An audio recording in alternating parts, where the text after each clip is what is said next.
Alright guys, so I normally have been having videos ready to go, but there was a rumor that we were going to be getting and pictures leaking of Spider-Man New Day.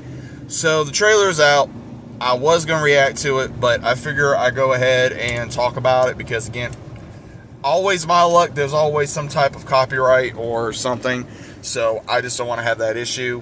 But overall, looking at the trailer, it's interesting because, again, if you guys know anything about me for any of the Tom Holland Spider-Mans, I'm not a fan of. I'm not a fan of the casting. I'm not a fan of this. I'm not a fan of that. But going into this one, Peter is being Spider-Man. He got the key to the city. He, of course, he pretty much has that apartment that he pretty much had in like the game or two or whatever, and I kind of like that idea.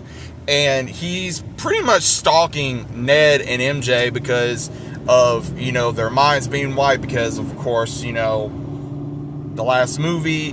He's lonely. He's going through a lot of emotional turmoil because of May as well. He's still fighting different kind of criminals and other organizations, and it makes me wonder in the trailer because we see him going up against even Scorpion. So that's pretty cool because we've never seen Scorpion in a live action setting. So I'm kind of looking forward to that. And we see Frank Castle, aka, the Punisher, aka John Berthenol, is returning as the Punisher, which we already knew.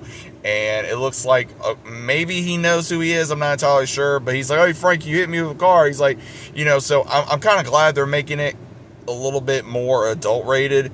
And of course, him having the emotional turmoil of him trying to write a letter to MJ and Ned and like, "Oh, well, we knew each other and we don't know each other now because of this reason and that reason."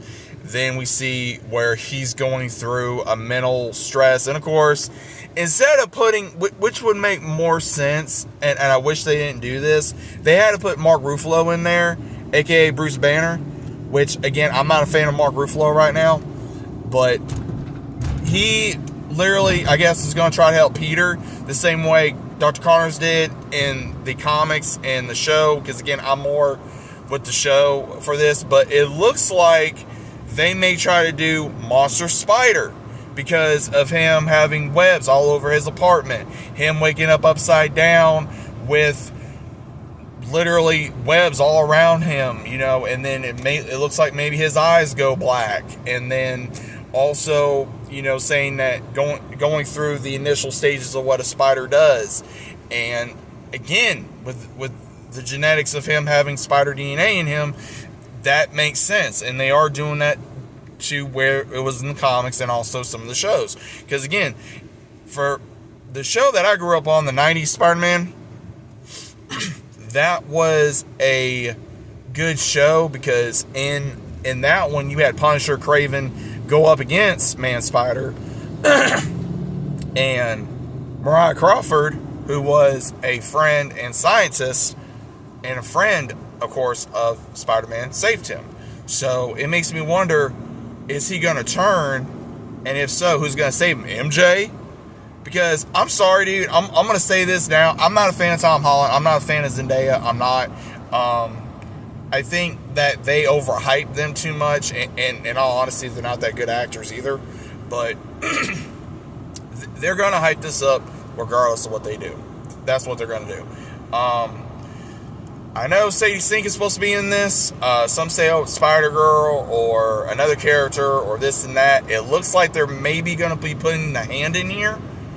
So a lot of people are speculating on we're going to be seeing Daredevil because there was figures that was dressed in red, and the only thing that come to my knowledge is the Hand. So I don't know. I'm kind of curious.